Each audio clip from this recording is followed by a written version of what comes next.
The Roblox Classic is a blast from the past that takes the place of our unpromised hopes and dreams. I have many complaints about this event, but overall it's not too bad. One of the first things I did was actually purchasing the coconut belt, which who wouldn't? It looks so majestic and it's one of the newest endgame items.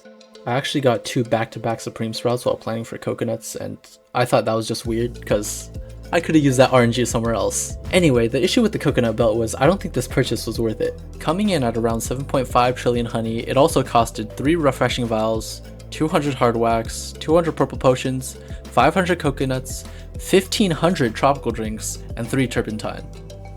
This puts the Cocoa Belt above the Dark Scythe and the Tide Popper, but somewhat cheaper than the Gummy Baller.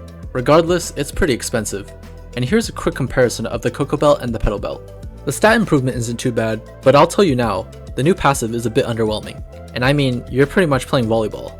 Here's an example. Oh, 79? 84, 87, So 88, fast. 92, 95, 96. 100, Yes. 100. Yes. Wait, oh wait. Don't get me wrong, those buffs are amazing, but I swear man, it disappears faster than you showing your parents your report card. And your helpers would actually need to be slaving away rather than mindlessly pollinating a field, cause you can't get that max multiplier unless your helpers are just as focused as you are. So my final thoughts on the Cocoa Belt, a bit overhyped, unless he changes it of course. Now the big boy event, the Retro Defense Mode. This classic defense mode brought a tear to my eye. I used to play a game called Defend the Statue back in 2013 when I was a kid, and this defense mode pretty much gave off the same exact vibe. On it also brought back a lot of the same weapons like Firebrand and Illumina, and man, it was just like how I remembered. The gameplay was simple, there was a single shop, the same enemies, and you could bond with friends. But that's where the good memories come to an end.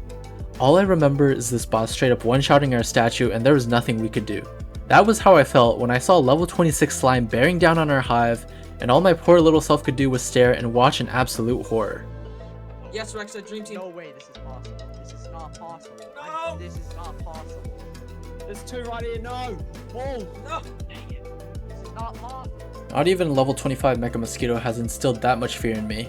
It is also important to note that I was paired with 3 other content creators who are really good at the game, so if you were paired with little Jimmy with a single basic B, I'm really sorry. Even after we barely managed round 22, I don't know how there are people still getting any further. I struggled more with this event with friends by my side compared to a round 25 RoboBear run. That should put into perspective how difficult this retro challenge was. But I gotta say, on it, you did a great job. You made me feel just like how I felt in my childhood, super happy and satisfied, then seeing it all come crashing down. Classic on it. Oh, and by the way, if you need me to carry you in the event, hit me up.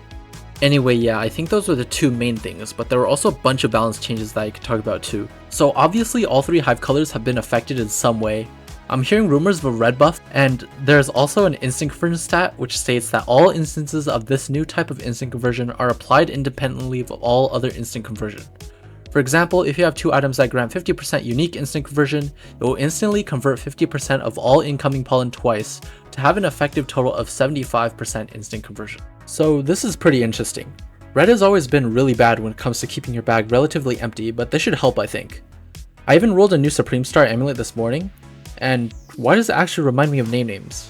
I swear I didn't steal your amulet. Anyway, I can't really discuss how white or blue hives have been affected in this update, but for red hives I do have some very juicy information for you. So Radbee has just shot up in my B tier ranking list because now it gives times 1.1 red pollen, and this is definitely something you might need, especially after Festive Bee got nerfed. I'd also keep Festive Bee, I wouldn't drop it, cause even if you don't have Wreath, I don't see why you'd have to remove it. It still does give festive gifts and those lineups can come in clutch. I think the biggest issues right now are finding out how to fit all these bees into your hive because we need a lot more hive slots.